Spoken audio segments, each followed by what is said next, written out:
for today. Thank you. Well, good morning, everybody. We're in for a treat today. This is part of our Fall Wonders series, as you all know, where we have a series of lectures on different topics. And the topic this morning is performing arts. Our speaker is Brian Jose, and he'll be talking about the ins and outs of what it takes to produce a good performing arts season, so that when you receive that wonderful pamphlet or bulletin every fall with all the lineup of the people who are coming to entertain, how did they get there? That will be the topic of today. Brian has been with the center as director since 2016. Before that, he had the arts program at St. Benedict's College and York University in St. Cloud, Minnesota. And before that, the University of Maryland. So he came to the UF Performing Arts with a wealth of experience and a lot of ideas, and we'll let him tell us about that today. Brian. All right. Thank you, Ron. Thank you very much. How's that level? That's a good level. Great. I want to make sure to point out before we get started, and for those of you on Zoom, sorry, Robbie Stevens is with us, who many of you may know. Robbie was the longtime ticket office manager and just recently has become our director of artist engagement. So he'll be working very closely with me on creating, where's the slide? Creating the performing arts season. All right, thank you. And Robbie, and I see Michael and Henry here, they can also disabuse you of any notion, anything that I say today, they can either confirm or contradict. But creating a performing arts season, how do we get from here, right? A guy standing in front of a wet erase calendar with his red erase marker, a calendar filled with conflicts, with opportunities, with holidays, with football games, those things that need to come into the calculation of putting a season together. So how do we get from that place to here, where we have hopefully a coherent, a cogent season set with offerings that make sense, that are in one place, that can be digested? And how do we get from there to here, where the performance is made manifest, where the artist is on the stage, and you hopefully are in the audience with a ticket? So how do we make that progression? So I propose to maybe do the 30,000 foot view to start, and we'll narrow our way down. If you think about UF football, for instance, if I'm going to draw a parallel, you could start with the football season and you could say, okay, there's two teams. Oh, there's two teams and coaches. There's two teams and coaches and officials and referees. There's two teams, coaches, officials, grounds crew. Oh God, ticketing, marketing, security, police, blah, blah, blah, parking. And you can get in the weeds pretty quickly. So I propose we start at 30,000 feet, and if we're lucky, I'll try not to bore you to tears, and maybe we'll get down to 5,000 feet, something like that. So you'll get a sense of the machinations of a season, but we hopefully won't get so deadly in the details. But I propose to do that about 40 minutes and then leave 20 minutes for questions, where I'd be happy to bore you about the details if that's important. So this is my North Star. Right, this is, and you may have heard me say this before. This is my touchstone. If you came into my office, you would see this writ large on the whiteboard in my office. It's attributed to Gustav Mahler. Tradition is not the worship of ashes, but the preservation of fire. Right? This is the 30,000 foot view. This is what a performance needs to sort of pass this test to get into consideration. And I'm going to tell you a number of stories today as we go through this. So I have a story for to exemplify this quote and why it's important. So I first started at UF. I was invited to speak to the Retired Faculty Forum. And I knew what I wanted to present, but I didn't know my way in. I didn't know what the intro would be. And as if a miracle by the Lord, that morning in the Gainesville Sun, there's a letter to the editor. And I'm paraphrasing, but it says in essence, you want to know why there's empty seats at the Phillips Center? Because the people who program there put things on the stage that no one wants to see. The Phillips Center programmers should take their lead from the villages where performers consistently play to full houses. I was like, oh, this is it. I can't believe what a wonderful letter this is for today. Now, while you would think that might be pejorative, I thought it was wonderful. And here's why. And by the way, the Morse Theater down in the village is a great theater, but it seats about 850, I think. So you put 800 people in the Morse Theater, it's jam-packed. You put 800 people in our theater, and you're half full, not even. But anyways, to get to Mahler here, at the Morse Theater in the next couple of weeks, they had a tribute to Petula Clark, a tribute to the band Kansas, a tribute to Janis Joplin, Sinbad the comedian, a tribute to Tommy James and the Shondells, and a tribute to the Beatles. That was their upcoming 6 shows. And that's great. You know, I mean, it's entertaining. And a tribute, just to kind of fill in the blanks, there is somebody who comes out and dresses like Janis Joplin, sings the songs of Janis Joplin, tries to recreate a Janis Joplin experience. That to me is the worship of ashes, right? That's somebody coming out trying to recreate some great moment that's already happened, where we look for the artists that want to preserve the fire of Janis Joplin, want to preserve the fire of the Beatles. So, for instance, this season so far, if you saw Christian McBride, he played a host of great jazz standards, but really interpreted them in new and powerful ways. Or if you saw Chucho Valdez, right? Played Mozart, played Beethoven, all with a Cuban flair. If you saw Cat Edmondson, you know, sang songs of the 30s, 40s, 50s movies, an easy way to worship the ashes, but instead she brought the fire from those soundtracks and made them alive. So from the 30,000-foot view, an artist needs to preserve the fire, not worship the ashes. All right? And now we're going to get into trouble. An artist needs to be worthy. All right? So worthy, having or showing the qualities or abilities that merit recognition in specified ways. That's not subjective, Brian. You know, from the Greek axios, kind of a relative weight of a commodity. An ounce of gold is more worthy than a gram of gold. Anyways, an artist needs to be worthy to be on the stage, and that's pretty subjective. But let me tell you another story and try to illustrate this idea of worthy. And I'm going to use 2 artists that I don't believe have ever been to UFPA. And this is a true story from as Ron was just telling you, I was up in Minnesota, so this is from my time in Minnesota. These 2 artists are Karen Gomyo and Daniel Bernard Roumain, also known as DBR. And Karen's a fabulous violinist, man. She's world-class, plays with the world's great orchestras. If you heard her play, you'd be blown away. She's fabulous. Daniel Bernard Roumain's a violinist. He plays with orchestras. He's on the faculty at ASU. And so I hired Daniel, DBR, to come up to Minnesota to play with the orchestra, the student orchestra, much like UF has an orchestra. In this case, up at St. Ben's and St. John's, the orchestra was made of about 80% non-music majors. So this is something they did as an avocation. So Daniel came up for 3 days.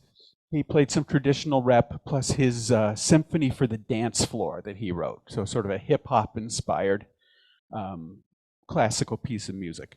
Anyways, Daniel's super gregarious, outgoing, and the night before the performance, he did an event for our donors.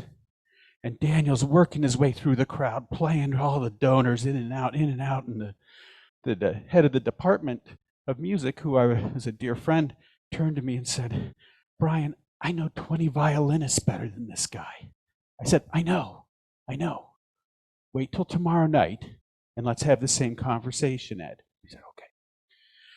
So the next night comes and Daniel comes out and performs. The house is full, lots of students to see their friends performing, community members, and Daniel played, I don't even remember what he played, some traditional repertoire. The orchestra played the symphony for the dance floor, and the audience is up and moving, and people were really grooving. And at the end of the night, when it came time for the curtain call, Daniel came back out for his encore. But Daniel went to the side of the stage, and he called each section leader of the student orchestra out to take the curtain call. And they each played like a 1-minute piece where they got to be the stars. And the director of the school said, I get it. And I said, I get what you mean by worthy, right? Karen Gomez probably put her behind a screen, and Daniel, she's a better player. You would, no doubt. But I guarantee she wouldn't preserve the fire where audiences and students wouldn't be crying and being in that moment because Daniel was worthy of being on the season. This is a Brian thing. I cop to this all the way. Local versus national versus international. There are many, many great talents who live in North Central Florida. You know the storied history of musicians. There are great dancers. There are great actors. But we make it a point to put national and international artists on the season. It just makes sense to me. Because you can see local performers at the Hip or with the Gainesville Orchestra or at Bo Diddley Plaza or One Love Cafe. You just have options to see those. So I feel like it's our job to bring artists that you really can't get to see normally. And I'm realizing before I get too far down the road, I forgot something important I wanted to say earlier. Here on the tradition, because that to me, this kind of encapsulates as well the university experience, right? You're building on the great inventions, the great insights, the great learning that came over 2,000, 3,000, 4,000, 5,000 years and taking it into the future, making it alive, making it manifest with new inventions, new thoughts, new currents. So that's why I believe as a university presenter, it's important to honor this at the 30,000-foot view. Okay. Probably like most industries, as we put together a season, the currency in our industry is the relationship. So virtually every artist you see on our stage has an agent or a manager, somebody that artist relies on as a fiduciary, somebody that's supposed to be in their corner. And the agent is legally bound to represent the artist, not us, not the presenter, but the artist. Their job is to ensure that the artist is being taken care of. It's their responsibility. But you can imagine how quickly that relationship deteriorates if they're only caring about the artist and not caring about the people that are presenting the artist, that have, a real interest in bringing in an audience. So if it's only about the artist, the relationship goes south. So I think agents are in a really interesting position because they have to legally care for their artists, but they need to build a relationship with Robbie and me to make sure their artists get on the season, right? And we're going to get into this one deeper. And this is probably like any industry has relationships and that currency, but I think it's really a vital part of our creating a season. And I'm going to give you some real life examples as we go down the road here. I want our audience to reflect the population of North Central Florida. This can't be a surprise right now. The audience that we generally have tends to be whiter, tends to be a little older, tends to be a little wealthier, tends to be a little more educated than the entire population of North Central Florida.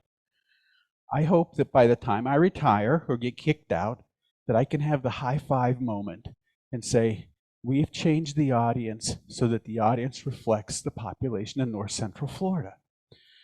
And this is the part where I want to speak candidly, because this is a really important point in our our industry right now. Because there's a whole host of ways that people are looking at this question in their various university towns. And some of them are taking an approach which to me is a little concerning. They're saying, you know what? And I mean these are actual words. We don't put any white men on our brochure anymore. At least not any straight white men, right? We're really, we're moving away from that. We're only going to do work that's really pushing the envelope. Well, there's a place for that. But another way to say that to me is you're firing an audience, right? You're saying, we're going to go in a different direction completely. To me, the real opportunity here is to achieve the goal of bringing everybody in by finding the programming that appeals to a host of people. Different people will connect with the programming. So in my mind, the goal here is to offer a wide range of options and work hard through your marketing, through your outreach, through your efforts to grow new audiences and to connect people from across the spectrum, right? So when you look at our season, we have the Trucks. So first, let's just not talk about ethnicities. We're talking about age. We're talking about art form. We're talking about whole hosts of ways to diversify your season. The Trucks, well, it's balletic, but it's not just balletic. Angelique Kidjo, Isaiah Sharkey, all different backgrounds. Country music with 615 Collective, South Asian, South American, the great Itzhak Perlman. Bringing all these together, to me, is the way to ensure a future where our audiences look like the population in North Central Florida. Taking that a step further, when we talk about young people don't know the word audience anymore. For me, I was in the audience for, I had an audience with, wasn't that a great audience? Word means nothing to young people. Audience is nothing, is just not reflective of their lives. They're participants. They go to music festivals, they have their drink, they're down front, they're dancing, they're in the festival experience, right? This kind of thing is foreign. They want to be part of the action. So when you come to our performance, you might start to notice the changes we've been making over the last 6 years. You might notice, you may not even like it, but you'll see people inside the hall with their drinks, right?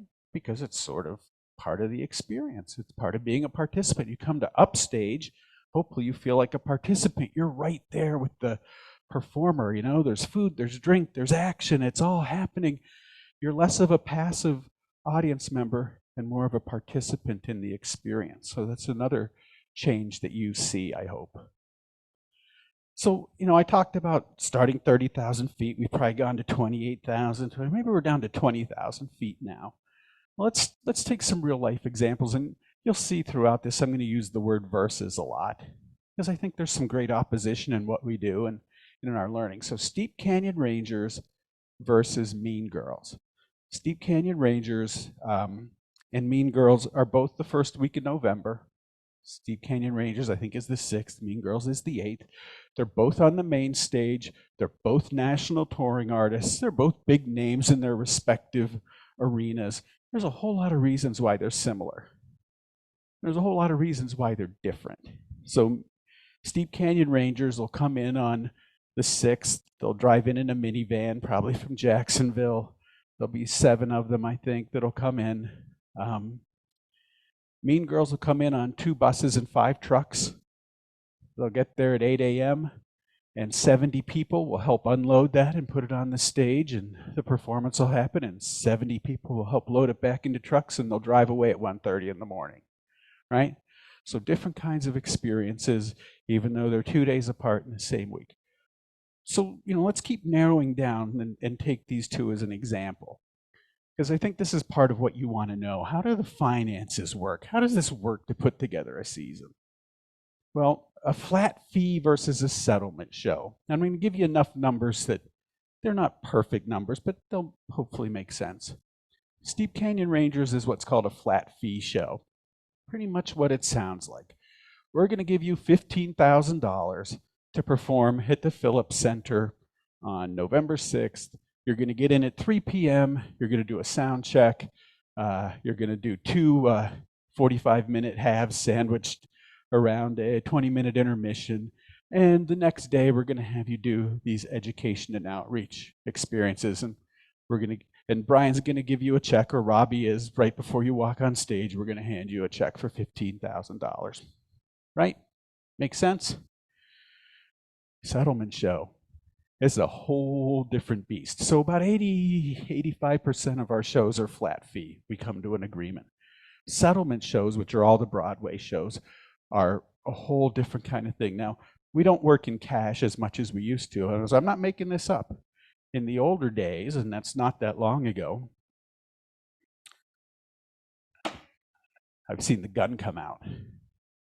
Like, this is about money, right? The words, and Robbie can tell you this, the words, oh, here's an estimate, or we'll get that to you. No way. Where's my money? That's how settlement shows work. Where's my money? I don't want an estimate. I don't want to get, we'll get it to you. We'll send it to you. Where's my money? So in our parlance, a settlement show goes something like, and I'll explain this, 45-10 versus 85. That's how an agent would talk to us about it. And that means $45,000 is a guarantee, sort of a flat fee. So whether we sell a single ticket to Mean Girls, we're going to hand them $45,000. Right? We're on the hook, $45,000. 10% is a commission that the creators of Mean Girls get. So we're going to give them $45,000 plus $4,500 if we sell a ticket or not. Is that math okay, right? So roughly $50,000 is out the door whether we sell a ticket. I promised to bore you. I'm going to nag bore you now, because the next important thing in our industry is nag bore. When you're talking about a settlement show, and that stands for net adjusted gross box office receipts, NAGBOR. And so let's talk about how much money we brought in on this show.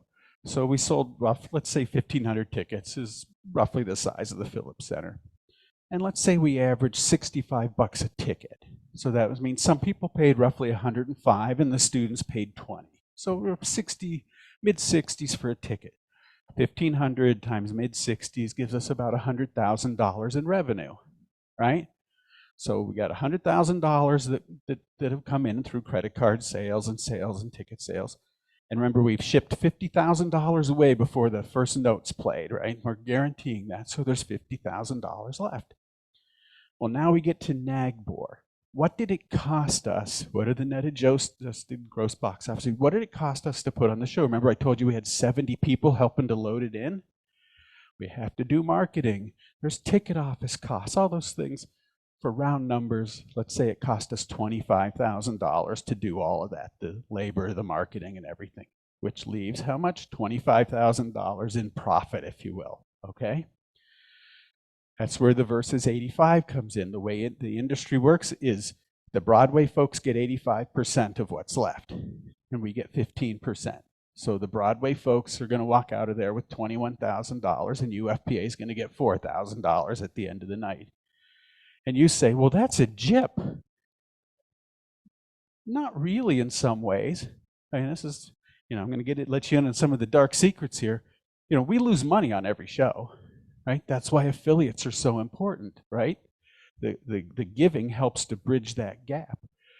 So for Mean Girls, we actually make money. They've covered all of our expenses. $4,000 is a windfall for us. That's really great. So there's a real upside. Plus, I have to believe, and I do believe, that people become affiliates so they can get tickets to shows like Mean Girls and such. So there's a deferred income, if you will, with this kind of work. So that's how flat fee and settlement works. But of course, there's more to the picture for flat fee especially. Let's talk about other costs and considerations for a flat fee show. I remember I said it was $15,000 for that we were going to pay a flat fee to Steep Canyon Rangers. Well, we've got to pay something called backline. And backline, and you'll tell me when you're getting bored, right? I mean, is this, okay, backline. Backline is another word for rental. So remember I told you the Steep Canyon Rangers is going to drive it in a minivan, right, from Jacksonville or something? Well, I guarantee they don't have a drum kit strapped to the roof of the car and a giant upright bass, right? They don't have their guitar amps. They don't have all those kinds of things that you see on the stage. So we rent those for each performance. It's called backline. So every time that, and backline costs between $3,000 and $4,000 in general for a show. Any show you see upstage, main stage, count on $3,000 or $4,000 in backline. How many are on the road? Remember, I said it was 7 people for Steep Canyon Rangers. Well, that's 7.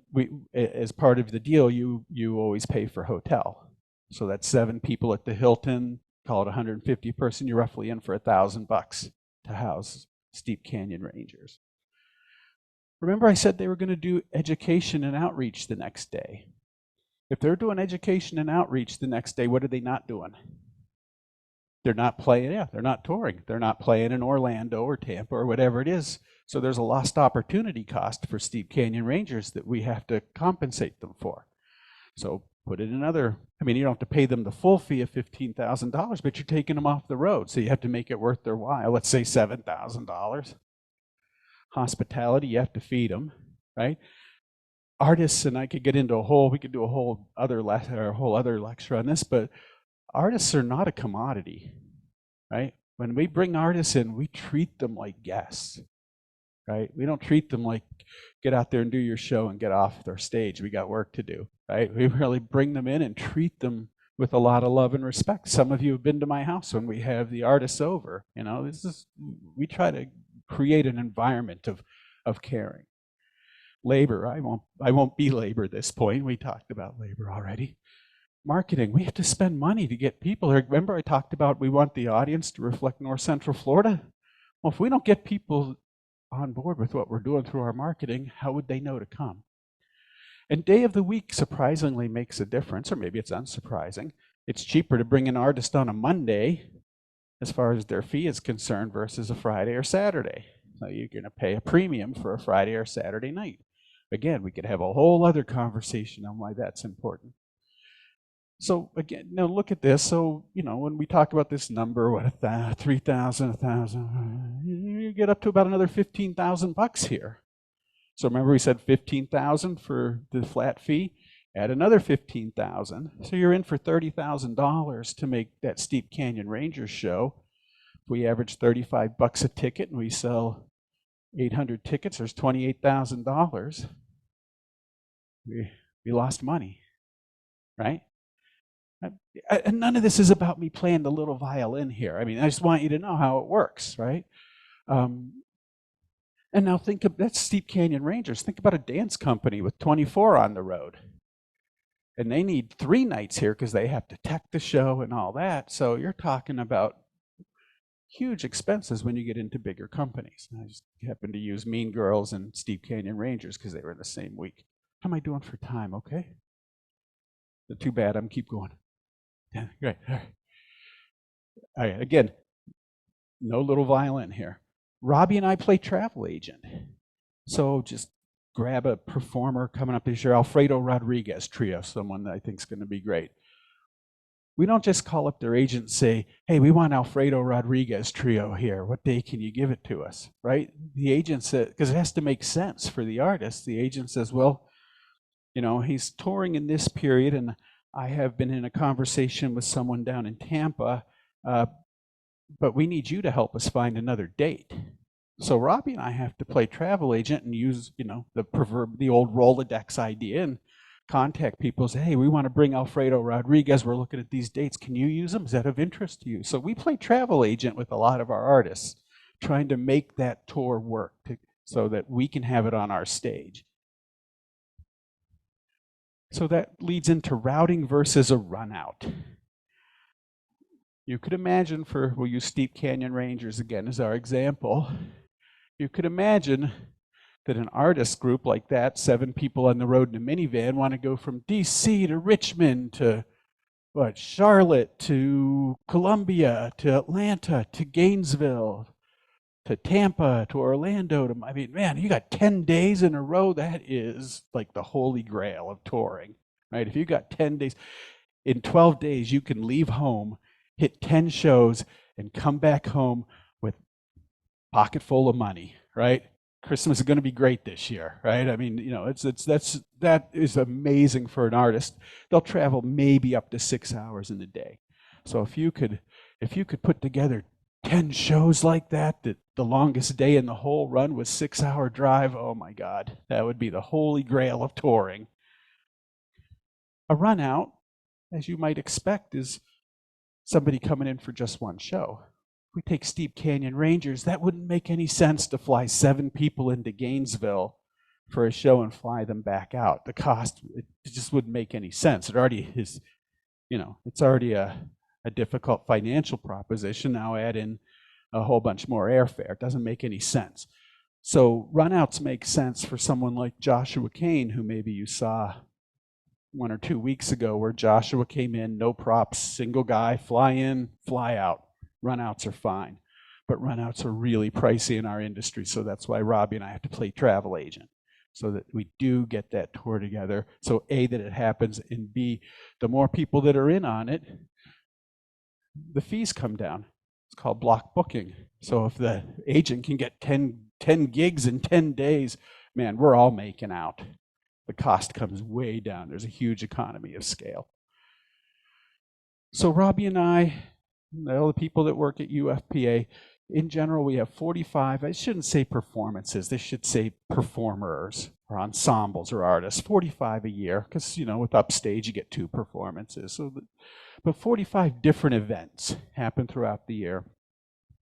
And we're a multidisciplinary presenter, so if you look at this conglomeration of artists, we have spoken word artists, there's dance, so within dance, there's contemporary, there's balletic, there's social, there's hip hop, there's cultural. You look at music, classical, chamber, hip hop, jazz, world, folk, we're all over the place. And in theater, traditional, contemporary, one person, large ensemble, Shakespeare. So our job is to bring all these different performances to the stage over the course of seasons. So hopefully it creates that cohesive experience that helps us bring the population of North Central Florida into the Phillips Center. All right. And back to this idea of the currency of relationship. I'm going to give you a real life example now, sort of to hopefully tie things together, of how we've gone from 30,000 feet, and this example here will probably get us down to about 5,000 feet. How does this really work on the ground when the rubber hits the road in our industry? How do we get to an actual performance experience? So this is going to look at next season. So not this season we're in, but talking about 24, 25. National Symphony Orchestra versus Interpreti Veneziani. All right. National Symphony Orchestra, one of the country's great orchestras, big orchestras. They're touring next year with Hilary Hahn, one of the great violinists of the last 30 years. I mean, we're talking about National Symphony Orchestra with Hilary Hahn. If any of you in the room are classical music folks, you're licking your chops. But that's an evening. That's a special evening to have that level of performer on the stage. It's a stretch for us. Their flat fee is $85,000, 85,000, right? $85,000. That's a big number, but man, when else do you get the National Symphony Orchestra through Gainesville with Hilary Hahn? This is a big opportunity. So you should know that these conversations take about 2+ years. So we started, this would be for March of 25, and we started this conversation at least in January of 23. So you're talking about 27 months or 26 months or so to bring this to fruition. So on July 7th of this summer, we tendered our offer of $85,000. Don't forget those other costs and considerations, right? So we're probably really about $100,000 to make this manifest, okay? Well, let's before we even go there, so $100,000 in cost. Let's assume, what do we want to assume for an average ticket price, right? And let's just go out on a limb and say we're going to fill the hall, 1,500 seats. That's big ask, but let's say the National Symphony Orchestra can do that. So let's say, man, do we want to say $50 a head? Okay, average ticket price. That means some people are going to pay roughly 90 or 100, and the students are going to pay 10 or 12. So that's $75,000 in income, right? If we sell it out, so we've lost $25,000 off the top. This is the importance of affiliates. This is the importance of genre-specific endowments. This is something we're working on. Creating, for instance, $1 million endowment to ensure there's classical music orchestras on the stage. That'd spin off $35,000 a year, and that would about cover the cost of doing a National Symphony Orchestra. So anyways, July we gave them our offer. Last week they wrote back and said, we're not coming. We can't. We've decided not to accept your offer. It has to be over $100,000 or we are not going to do it. Now we're back to the relationship. The agent in question is one of my dearest friends in the industry, somebody I trust completely. And they came back and said, I'm so sorry. I mean, but Robbie, I don't know. I pride myself on some level of equanimity. I'm not a yeller. I don't get all bent out of shape. But man, you could have seen smoke coming out of my ears that day. I'll tell you. You know, you don't tell me 75 days later that you're not going to take my offer, because we've turned down a host of orchestras that we could have filled the date with. Buffalo Philharmonic said, we're there. I said, I'm sorry, I can't use you. Right? So this great agent says, I'm sorry. The only other orchestra I have on the road are the Jerusalem Symphony, and they want $125,000. And I got the New York Phil, and they won't take the call for anything south of $125,000. Well, I'm not even close to that. That's the whole different stratosphere. So, oh, damn, what are we going to do other than be mad? Called the Buffalo Philharmonic. Nope, they decided not to tour Florida because we weren't in. Maybe next year. And relationships, right? Roy Hunt hates Interpreti Veneziani, but maybe. So I called Elizabeth Auer. You remember Elizabeth? Said, hey, what about Interpreti Veneziani? She said, oh my God, that'd be great in my season. And so she got someone to translate into Italian and wrote to Paolo, and he said, yeah, we'll come. We'll fill that date in March. But you got to play travel agent. We need one more date, right? So now Robbie and Elizabeth and I will try to play travel agent over the next week to try to bring Interpreti Veneziani in March of 25. It's a substitute. It's 13-member chamber orchestra. They're fabulous. They're amazing, but they're not a 90-member. It's not something I could do year over year, but it's an example of how we make lemonade out of lemons, and this happens consistently to put a season together. But we'll have a great performance with Interpreti Veneziani as long as Robbie and I can find one more date between Boone, North Carolina, and Southern Florida, right? So that's how it works. Are we good for time? So that was sort of to get us to this point. How about if I answered some questions? Yes, please. Oh, yes.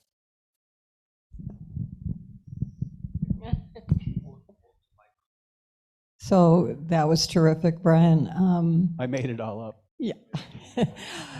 Could you say a little more about this community outreach? That's got to be complicated too. And do they all kind of go to the same venues, or? That's a great question. So the community outreach, the education, the engagement with different areas of the community. So some of that is educational. Some of it might be going to elementary schools, middle schools, high schools. Some of it may come to Okamic or other community centers. Some of it may go to classes on campus, courses. So you look at Steep Canyon Rangers, maybe some of them do a talk here about Americana music, and 2 others go to a History of Music in the South course on campus, and a couple others go to an elementary school and connect young people to music, right? So that's sort of how the education works. And we also, try not to get too deep in the weeds, we also have this, I think, great two great programs. One of them is the Rural Arts Initiative, where we take artists like Christian McBride or Alpen Hong or actors from the London Stage and take them to schools outside of Gainesville, schools with population centers of less than 10,000, Trenton, Bell, Cedar Key, Chiefland, schools that generally don't get Grammy-winning artists in their classrooms. So we take those artists. And then the Driveway Theater Project, which some of you have seen here, where we're taking performance to driveways, backyards, cul-de-sacs, around North Central Florida with a host of different offerings, trying to make performance sort of the new block party idea, right? So, to answer your question, Kate, so yes, you have those but it's not for every artist, right? Right. Some artists are skilled at and committed to doing that work, and others don't like it. Don't put an artist together with kids if they don't like kids, right? Disaster. So Robbie and I really have to talk, and I'm really happy for an artist to do what they want to do. They get sick of doing a master class each time. Maybe they like yoga. I love for them to go do yoga with students. Connect in different ways. So it doesn't just have to be, I play violin, therefore I'm going to teach a violin master class. That violinist could do yoga. That violinist might be into some kind of political kind of thing that they want to talk about, and that's good with us. Did that answer the question? Oh, whose job is it? That's Robbie and a gentleman named Derek Wollist on our staff. It is. It's part of Robbie's purview. Brian, that brought back memories for me. I worked for an organization that was big enough that their conventions had 50 to 70,000 people. Right. So we drew really big names, performers. Sure. And I met several of them, and the personality off the stage was sometimes, don't meet your heroes, right? And the lore among staff was, remember the woman, the major star, who said, get the fat guy off the stage? Well, the fat guy was the president of the organization. Oh, yeah. Do you deal much directly with the performers, and do you have to put up with that kind of behavior? Does it come with the territory? Once. Oh, good. That's good. No, I mean that. If an artist is a jerk, they go on my over my dead body list. And there aren't many of them. There's a few. But that's, remember I talked about relationship? Our agents know what kind of artists we work with. They know not to send us somebody because that's not what we do. We're trying to connect communities. We're trying to connect young people to performer. So it's very rare that we get somebody difficult. And if we do, it's generally because there's something else going on in their life.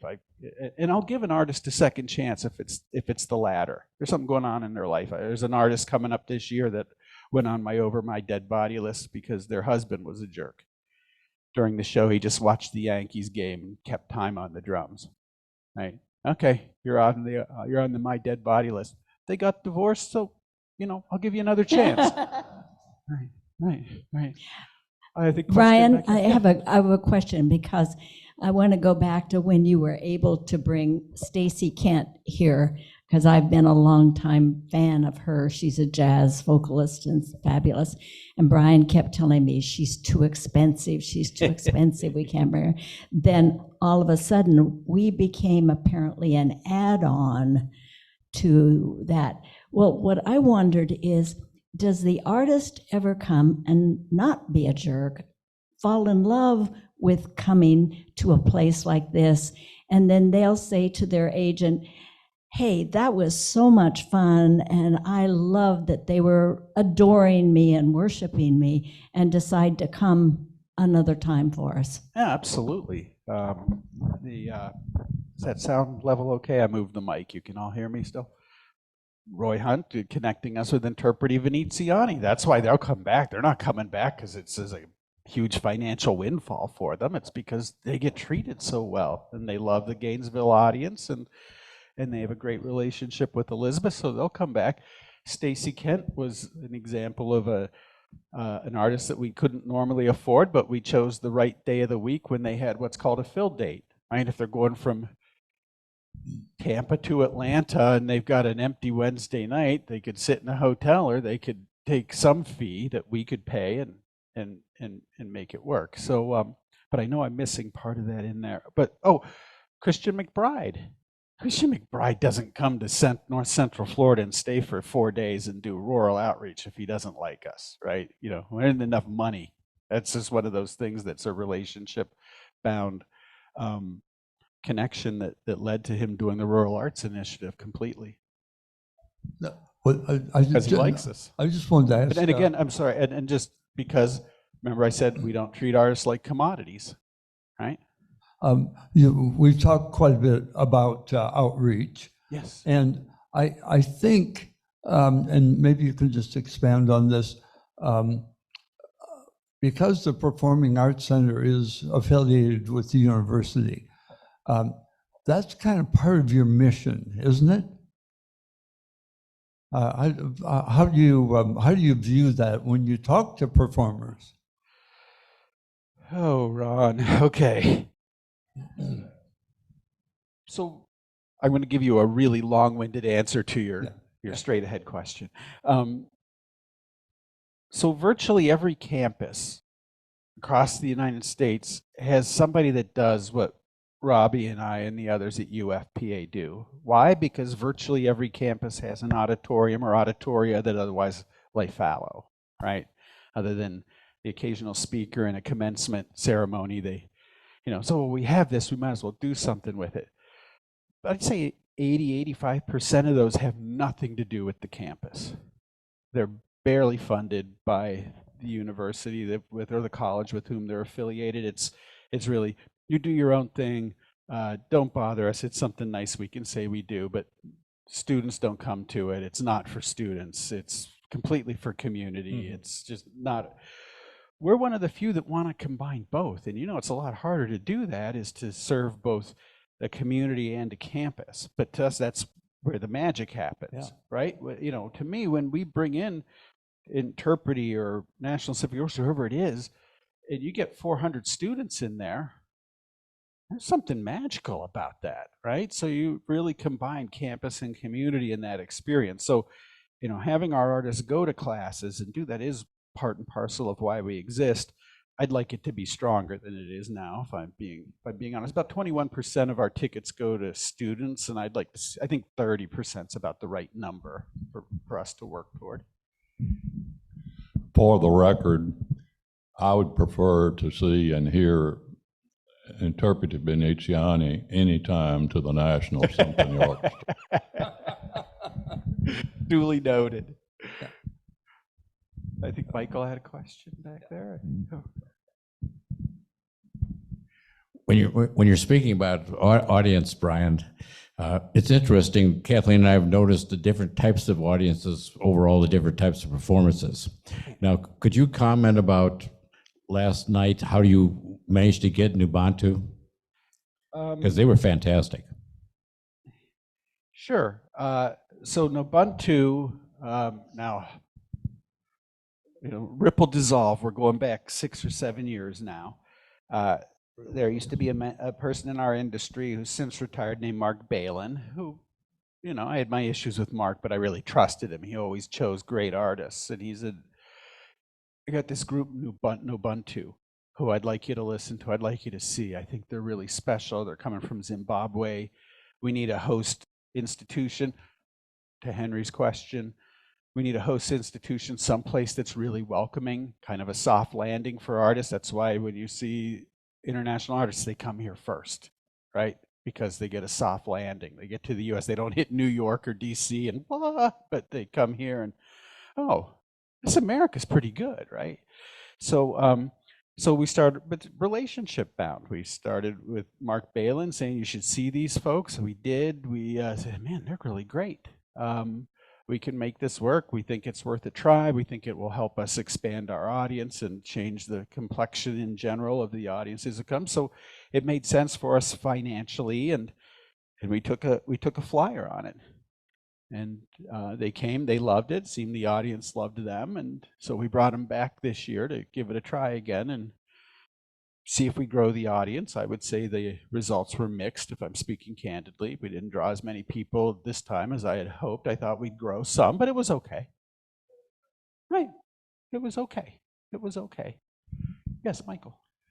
Can you say a few words about how you go about selecting the two Broadway ensembles to come in? Yes. So thank you. There's so we sort of have historically held this notion that we should do 4 Broadway shows a year, 2 of them sort of traditional Broadway and 2 new ones. So you know, I would call Mean Girls a new piece. It came out in the last decade, right? Still, you know, more recently see it on Broadway. But Broadway's a little different, and especially post-COVID, because there are a limited number of titles touring out there. So unlike sort of the pantheon of artists that Robbie and I could choose from, when it comes to Broadway, there's like 8 titles. That's what's touring. That's it. Because we're in a market that does, oh God, stop. I know I'm getting boring here. We're in a market that does splits and singles, right? We can generally not sustain a week of sales for, it has to be a really big name, right?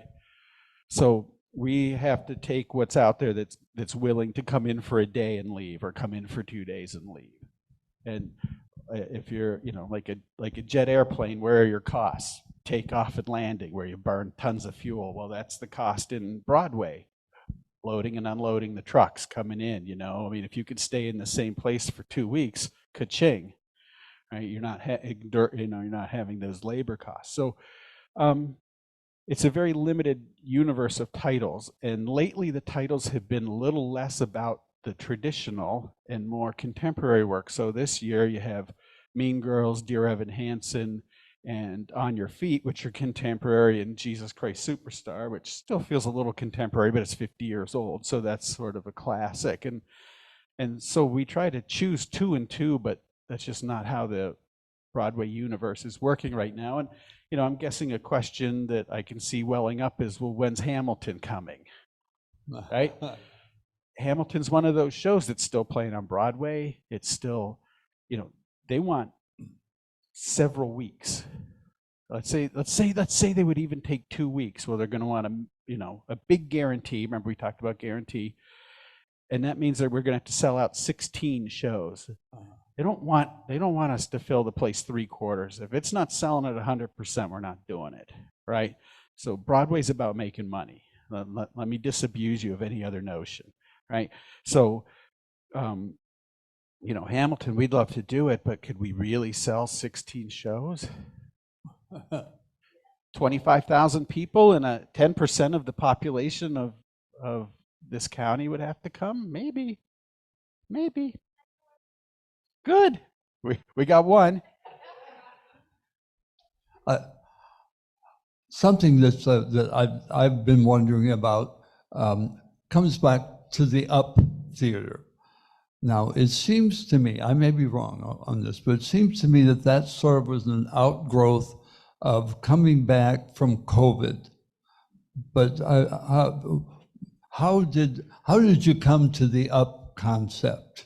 Oh, Upstage. Yeah, Thank you. Upstage. Yeah, I'm sorry. Well, yes. you know, to be honest, I came to the Upstage idea going to some of the great jazz clubs in New York, going to Birdland, Village Vanguard. I was like, this is what we need, but you know, creating a whole standalone venue is not in the cards. And just, well, let's reinvent the stage for this. So we started that in earnest, I think, in 2017 with 4 shows. With one set, 4 shows, and then I think we went to 8 with 2 sets, and now I think we have 15 or so, 13 or 15 this year with 2 sets, and they tend to, at least the first set sells out almost immediately, and it was really to create that opportunity for participation, to be more like those jazz clubs in New York. But it sure was a nice way to come back after COVID too, wasn't it? Well, that was sort of it, and it was yeah, it was. And at first we started with a greater distance between the tables. And, you know, I'm not going to get into politics. I'll just say from a presenter's standpoint, somebody who does what we were really lucky to be in Florida because the decision was made. We're going to do performance, and people can choose to come. Whereas our contemporaries in other states, they're still just getting back to it. They're 1.5 years, 2 years behind us. So, whatever your politics are for what we do as far as presenting performance, being in Florida was a good thing because we were sort of forced to do it, and people came back, and I'm really glad about that. Other places are still seeing a 10-20% decline, and we came out 10% above what we had ever hoped for last season. Sales have been great. Yeah, that's great. Any other questions? This has really been great, Brian. We thank you so much for thank you your all. time. Yay. It was really a great hour. Well, Thank you. Ron. Thank you all. It's really